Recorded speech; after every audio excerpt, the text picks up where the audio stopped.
नमस्कार साथियों, मैं डॉक्टर मुकेश गर्ग। जरा सोचिए में आपका हार्दिक स्वागत है।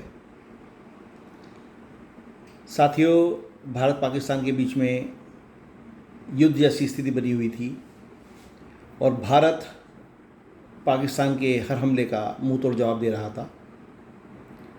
उसी कड़ी में परसों रात भारत ने पाकिस्तान के 3 एयरबेस पूरी तरह से तबाह कर दिए थे, जिसमें मुख्यतः रावलपिंडी के पास स्थित नूर खान बेस था।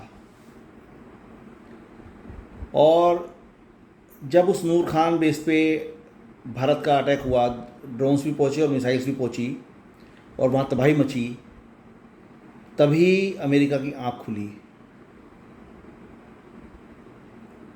मैं इस बात को आपको पूरी विस्तार से बताना चाहूँगा ताकि जो हमारे मन में भी भ्रम पैदा हो रहा था मोदी जी का कंप्रोमाइज़ करने का, सीज़ फायर पे काम करने का, उससे हमें ऐसा लग रहा था कि मोदी जी अमेरिका के दबाव के आगे झुक गए हैं।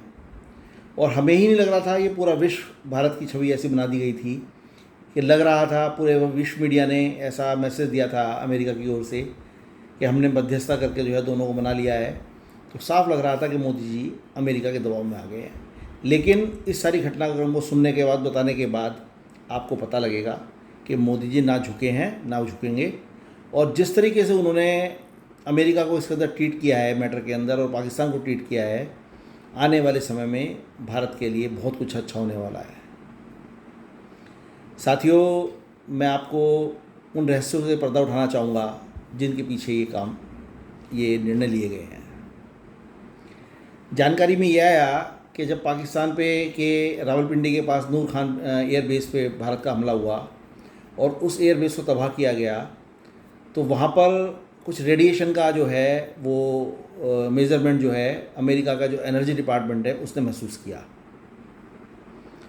इमीडिएटली अमेरिका ने अपनी एनर्जी टीम को पाकिस्तान में लैंड कराया और पता लगा कि अमेरिका जो नूर खान बेस है रावलपिंडी का, उसके पास पाकिस्तान ने चाइना की मदद से अपना न्यूक्लियर जो बॉम्ब्स हैं उनको रखने का एक गुप्त अड्डा बनाया हुआ था। और वहाँ पे ये जो नूर खान बेस के पास जो भारत का अटैक हुआ, उस अटैक के अंदर वहाँ डिस्टर्बेंस हुआ और कोई परमाणु बम वहाँ धरती के अंदर फटा है और उससे वहाँ पे 4.3 इंटेंसिटी का रिक्टर स्केल पर भूकंप दर्ज किया गया। इस घटना के बाद अमेरिका चौंक गया और वो समझ गया कि भारत ने बिल्कुल सही जगह पर निशाना साधा है और होना हो कल को भारत जो है पाकिस्तान के ऊपर के उनके एटॉमिक जो सेंटर्स हैं उनकी तरफ चला जाए। और चूँकि चीन, रशिया और ईरान मिलकर पाकिस्तान के इस न्यूक्लियर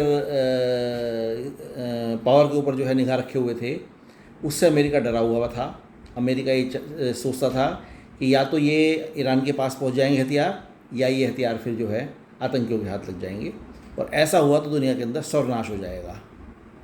इसलिए अमेरिका पाकिस्तान के इस न्यूक्लियर जो स्टोरेज थी उस पर कंट्रोल करना चाहता था और उसका रास्ता ढूंढ रहा था।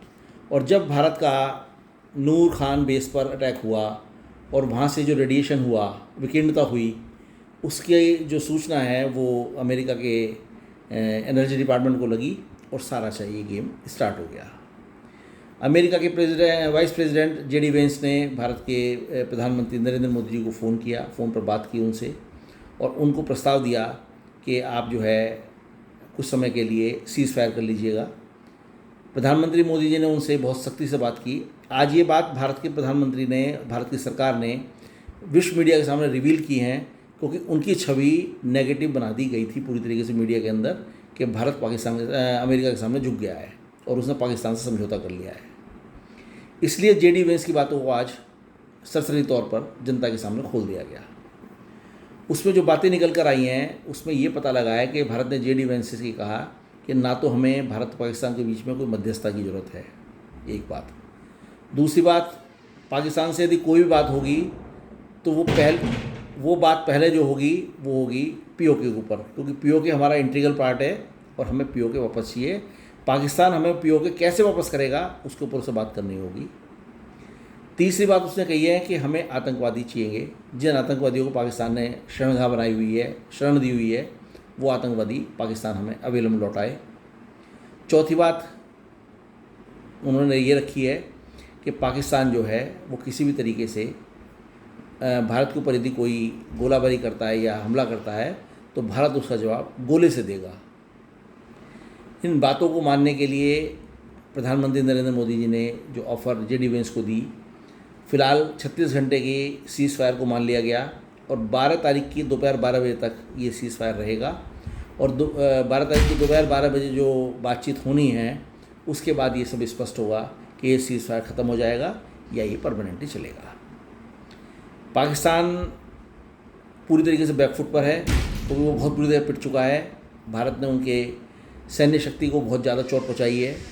उनके आतंकी अड्डों पर पहले ही पहले ही ज़बरदस्त बम्बारमेंट कर चुका है भारत, और अब आने वाले समय में भारत किसी भी तरीके से पाकिस्तान को बख्शने के मूड में नहीं है। ये बात अमेरिका के लिए वरदान बनकर साबित हुई है।